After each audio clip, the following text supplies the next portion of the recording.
Hey everyone, James Baker here. I just did an expert interview, and this is a clip from the interview. I'm speaking with different experts from all over the world to understand questions about how my clients are taxed when they go into their country and how their clients, people from that country, are taxed when they have US companies. And this is the kind of thing we're talking about on these interviews. If you want to see all of the clips from this interview, you can go. There should be a playlist on the channel. And if you want to see more interviews like this, subscribe to the channel. And if you have someone you'd like me to interview, a tax expert from your country, so you can learn more about it, send me an introduction email. I'd love to meet them and interview them.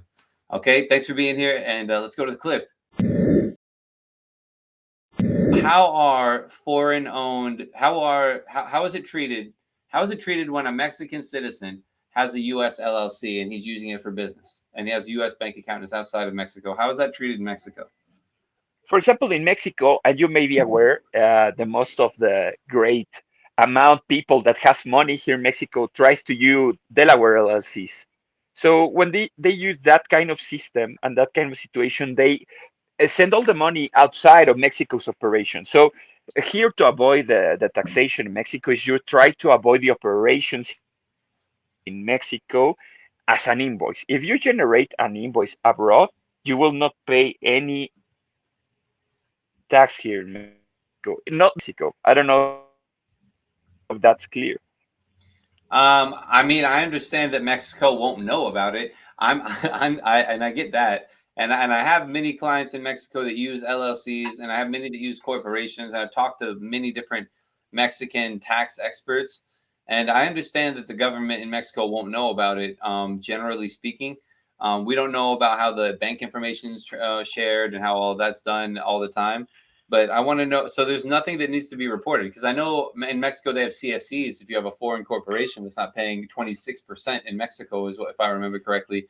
But the LLC doesn't have like a separate filing or a form when a Mexican person has an LLC, because obviously that's what I'm helping clients with every day. I'm helping them open LLCs, open bank accounts, open payment processors, do all their payments and all their sales via their US LLC.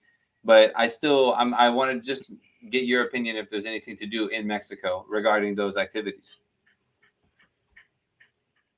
No, no, no. The situation here, yeah, the tax authority has been trying to get harder the information of the taxpayers. Of course, getting to know their bank statements and everything, and their bank statements are shared with the tax authority. But if you have a good lawyer, when you get like this review from the tax authority, those, for example, differentials between the amounts gained in abroad, they will be not reflected in Mexico. What you have to take care of is that your amounts and your incomes are not reflected that have been entered into Mexico. So if for example, in dividends, the income is not that high as if you generate the income here in Mexico. So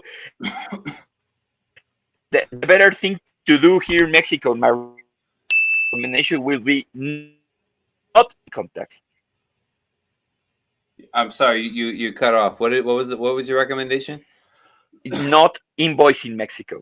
If you have a foreign company abroad, don't invoice in Mexico. Thanks for sticking around to the end of the video, and I want to share some things I have to offer you. If you're looking for help expanding to the US or fixing a tax problem, the quickest way to contact us is to schedule a free call in the description below or visiting jamesbakercpa.com/schedule. If you want to skip the line and speak with me directly, there's also a link in the description to schedule a call with me, which is another great option. I encourage you to join our Telegram and Discord groups, because in there we're announcing when I'm going live, I'm participating, I'm answering questions in real time. It's all free, and it's a quick community to engage with other entrepreneurs and people like yourself who are international and learning about this stuff. And I think it's a really valuable place to be in. At the end of the day, if you just subscribe and see me on the next video, that works too. So thanks for being here, and I'll see you in the next video.